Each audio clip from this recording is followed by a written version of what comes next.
Pessoas lindas, artistas maravilhosos dessa Unhide. Estamos aqui mais uma vez com esse Unhide Talks maravilhoso. Hoje trazendo esse artista que, assim, não sabe brincar. Viu, Eris? A gente chegou a essa conclusão que você não sabe brincar, que você apela, tá bom?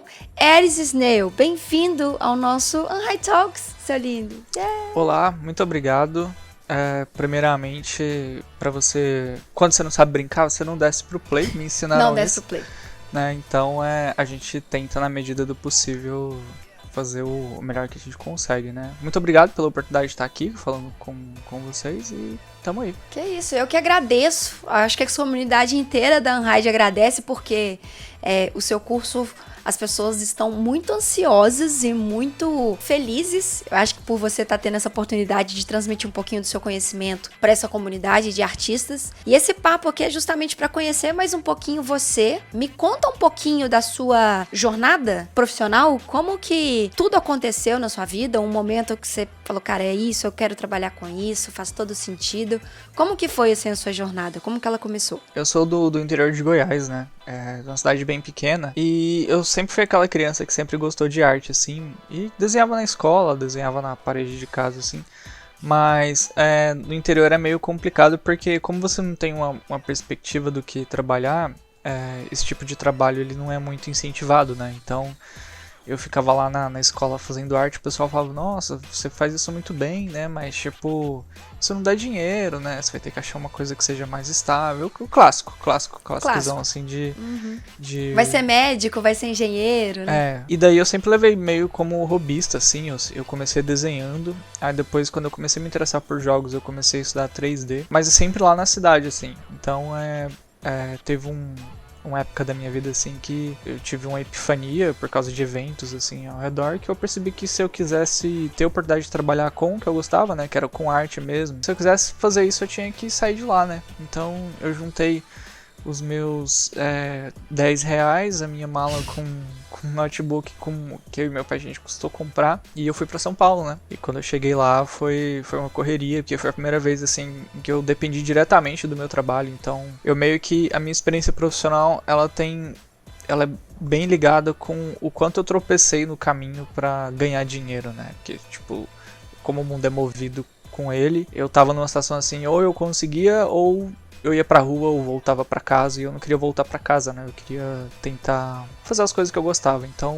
o caminho, assim, até bem recente, assim, ele foi bastante cheio de tropeços, assim, de aprendendo mesmo, assim, de errando bastante, assim, no processo. Eu cheguei a dar aula de desenho numa escola de mangá. Depois eu ia em evento fazer caricatura de gente. Foi um dos piores trabalhos que eu tive na minha vida. Porque lidar com gente diretamente, assim, não é muito meu forte, não. Assim, na internet, assim, oi, gente linda, né, crush, vamos sair. Aí na vida real a pessoa fala oi, eu saio correndo. E é bem isso, assim. Então, pra mim foi bastante difícil, assim, esse processo de aprender a trabalhar mesmo, né? Porque antes era um hobby e depois passou a virar uma coisa que eu tinha uma necessidade real de estar fazendo, né? Aí depois eu entrei na empresa de games, depois comecei a conhecer o pessoal da publicidade, fui parar na Tecnoimage, que eu fiquei lá um tempo, que foi minha primeira experiência profissional, assim, grande, assim. E através de amigos que eu fiz lá, eu conheci o evento da Unhide, né? Eu participei de um dos contests lá, fui parar no evento, conheci a galera e cá estou no Rio, na LF. Então, foi o que aconteceu. Sabe o que eu acho legal isso que você comentou, assim, de muito tropeço? Eu acho que a gente que trabalha com arte, comunicação, a gente tem essa vantagem, talvez ao mesmo tempo desvantagem, que é sempre ter que tropeçar pra avançar profissionalmente, assim. A arte muda muito rápido, a tecnologia muda muito rápido, o nosso portfólio muda muito rápido. É bom quando a gente dá esses passos, relembra esses passos que a gente deu e vê o quanto que foi importante cada momento que a gente viveu ali. E não adianta fazer isso de um dia pra noite, porque isso é uma construção, né? E não tem como a gente acordei e vou, sabe, sei lá, vou fazer um caramujo cheio de mala, um caracol, né? Inclusive, quero saber sobre esse trabalho seu, assim. Quero saber, na verdade, duas coisas. Certo. Tenho curiosidade sobre esse trabalho seu, que eu acho ele de uma sutileza e de um significado e de uma força tão grande, porque pra mim você é artista, assim. Você escolheu o 3D pra reproduzir tudo que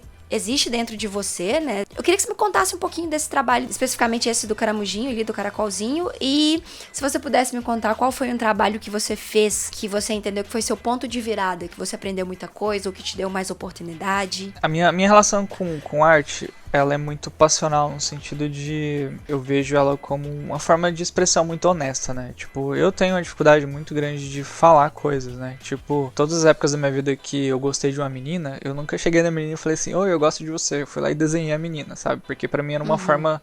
Na verdade, assim, eu não pensava que era uma forma honesta, mas eu fazia e, tipo, hoje, assim... Me conhecendo um pouco melhor, eu entendo de que é uma forma muito honesta de eu falar sobre como eu tô sentindo e tudo mais e tal. Conforme eu fui desenvolvendo técnica, né, tipo, conforme eu fui estudando 3D, eu comecei a aliar a técnica e comecei a, tipo, entender melhor qual que era o processo entre eu olhar pra uma coisa, sentir alguma coisa a respeito e eu transformar isso usando técnica, né, usando as ferramentas numa obra, e essa obra, ela por si só, ela ser capaz de contar alguma coisa. Toda vez que eu vou desenvolver algum tipo de trabalho assim, ele sempre parte primeiro de uma experiência. Nunca é tipo, hoje eu vou estudar uma coisa super difícil e vou fazer um caracol com uma linha nas costas. No caso do caracol, os caracóis, eles são importantes pra mim de diversas formas, assim. Eu gosto muito do arquétipo do caracol, né? Um animalzinho lento que carrega as costas dele, carrega a casa dele nas costas, ele tá sempre andando lá, cheio de matinhos. E esse arquétipo, né, do animal que carrega a casa consigo, ele sempre foi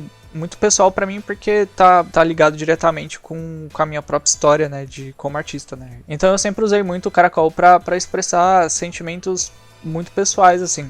E a ideia do caracol, assim, ele foi feito pro contest, né, da Unhide, assim.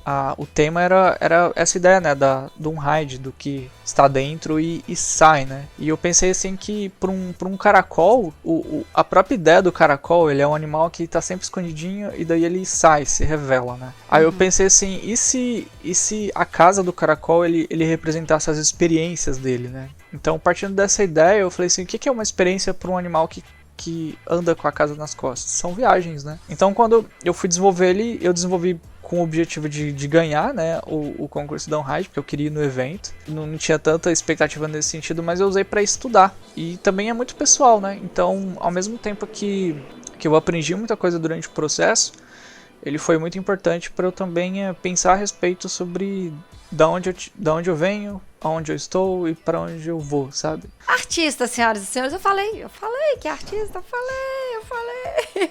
Foi um dos seus trabalhos mais difíceis, assim, tipo, não difíceis, mas foi um dos trabalhos que mais exigiu de você técnica? Ou você trouxe um compilado de coisas e você já estava mais moldado, bem entre aspas, para quando você desenvolveu esse trabalho? Na verdade, assim, foi um desafio mais no sentido técnico, porque eu tava com um computador ruim. E para eu chegar no resultado que eu cheguei, eu precisei pensar em diversas formas de conseguir renderizar aquilo. Porque, tipo assim, tecnicamente eu conseguia chegar onde eu queria. Mas eu não tinha um hardware que permitia com que eu chegasse onde eu queria. Então eu tive que pensar em caminhos para isso. A arte que, por incrível que pareça, a arte que mais foi desafiante é uma arte de game, assim, que é um sistema de vento para grama, assim.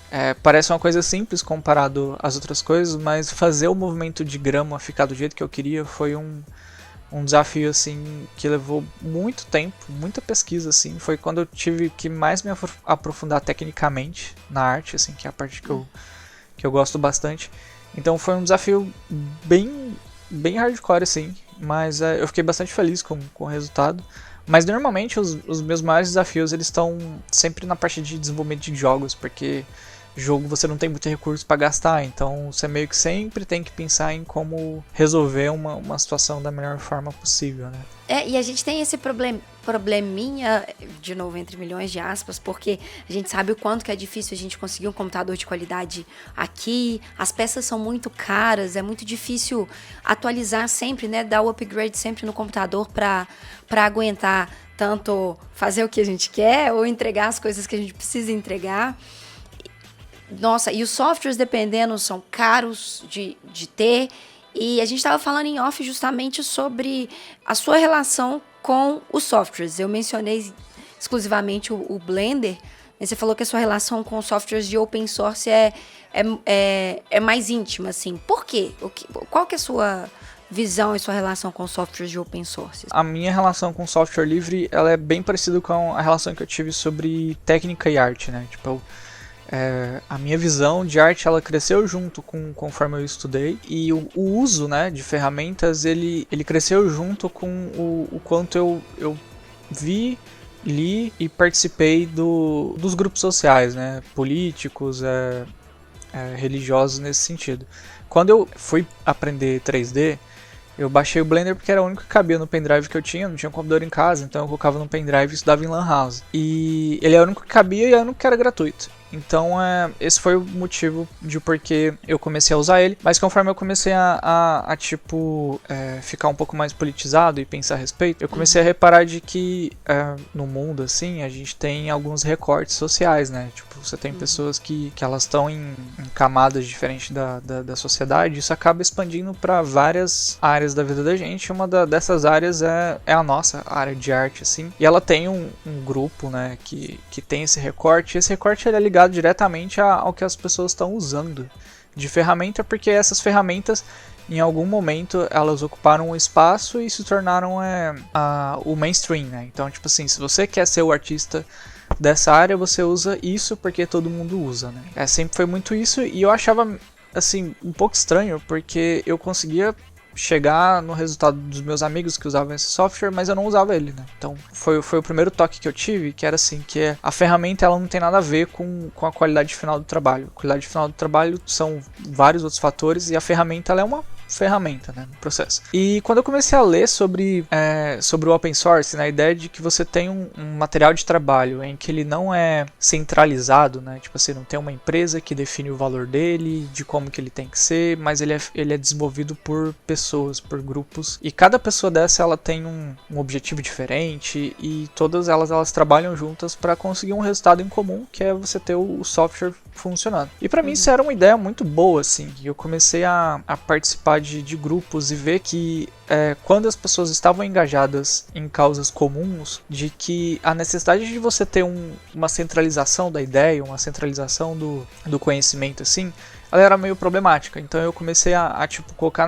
na minha ideia principal sobre arte, de que o conhecimento ele tem que ser democrático. Então, tipo assim, todas as pessoas têm que ter acesso ao conhecimento. E por causa desses recortes, isso não acontece, né? Tipo, você tem pessoas que são impedidas pelo próprio convívio delas, sabe, em vários... Pelo próprio sistema, pelo próprio sistema, elas são impedidas de alcançar um determinado tipo de conhecimento. Eu uso o open source com o objetivo de que ele seja uma ferramenta de trazer essas pessoas que normalmente são marginalizadas, para de que elas consigam diminuir a distância entre essas pessoas que estão num recorte acima com essas pessoas que não têm acesso.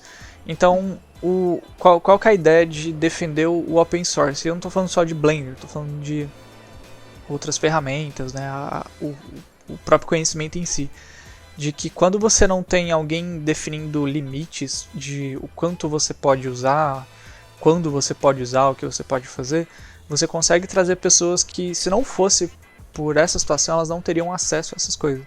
Então, uma pessoa, por exemplo, que sempre estudou em escola pública, tem que trabalhar e estudar porque senão falta comida em casa, onde ela vai arrumar 5 mil reais para comprar um software para estudar? Isso é completamente fora da realidade dessa pessoa. Então a gente tem que ter caminhos em que a gente consiga fazer com que essa pessoa tenha acesso a, no mínimo, o conhecimento necessário para ela conseguir diminuir a distância dessas camadas. Então todas as oportunidades que eu tive de mostrar para as pessoas, as palestras que eu dei, as oficinas que eu dei, a conversa que nem a gente está tendo aqui com outras pessoas, a ideia de que você não precisa usar o status quo, né, o software principal lá que está no coisa, para você realizar o seu trabalho, né. Há obviamente casos e casos assim, bem pontuais, mas de modo geral você consegue fazer. E quando você faz isso, é um ato político, sabe, na forma mais simples possível, assim. Você tá literalmente falando para uma grande empresa, assim, de que ela não é tão essencial que nem ela acha que é, sabe? Tipo assim, o monopólio artificial que ela criou, tanto de conhecimento como de área, assim, ele não é um monopólio mais, sabe? De que há formas de você, coletivamente, é muito importante falar isso, né? Porque não tem como você ter open source se você não tiver um coletivo, que através dessas coisas você consegue competir, né? Usando um termo que o pessoal usa bastante, assim, embora eu tenha as minhas ressalvas com ele.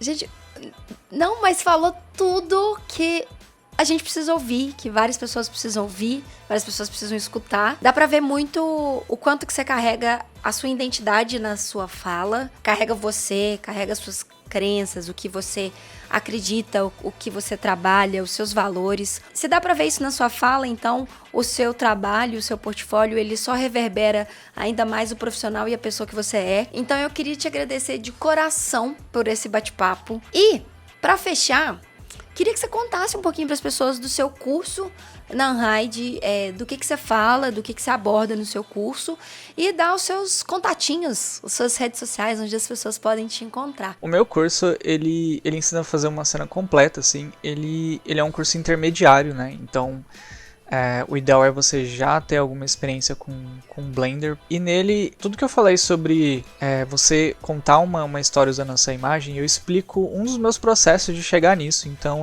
a escolha de boas referências, de como você mistura referências, de como você conta uma história usando formas, usando cores, tá lá na introdução do curso. Depois a gente vai falar sobre técnicas de modelagem. Falo bastante sobre a parte de texturização e shading, assim, é uma parte bem grande do curso, que eu explico várias coisas legais que o pessoal sempre me pergunta nos grupos. Depois a gente fala um pouco sobre plantinhas, né? Eu acho que o pessoal que me acompanha sabe que se não tiver plantinha não foi eu que fiz, né? Foi feito com muito cuidado, assim. Eu espero que vocês gostem de verdade, assim. Eu espero, a partir do que eu falei e do que eu fiz lá, de que vocês consigam produzir coisas legais, obras legais. Eu não usei nada pago durante o processo, como vocês devem imaginar, então todas as coisas que estão lá são acessíveis sem você precisar gastar nenhum tipo de dinheiro, então é super amigável nesse sentido. E é isso, não deixem de conferir. Acho que tá muito legal. Se você gostou, deixa seu like, compartilha aí. Pra você me achar nas redes sociais é Eris Snail, né? Você me acha em todas as redes sociais com esse nick. E é isso aí, tamo junto. Eu agradeço muito a oportunidade de ter vindo aqui trocar um pouco de ideia contigo, falar um pouquinho aí sobre arte e as coisas. E é isso, gente. O curso do Eris está aqui na descrição para você conferir. Vou deixar também as redes sociais do Eris, tudo para você encontrar esse ser humano iluminado, maravilhoso, para você conhecer mais um pouquinho o trabalho. E não deixe de conferir o curso não, porque eu tenho certeza que vai te ajudar de alguma forma. Se você gostou, não esqueça de curtir o vídeo, se inscreve aqui no canal, porque tem muito talk acontecendo, tem as lives acontecendo, tem tutorial que a gente libera aqui para vocês. Então, para não se perder absolutamente nada, é só seguir a gente aqui no canal, tá bom? Beijo pra vocês, até o próximo Unhide Talks e tchau, tchau.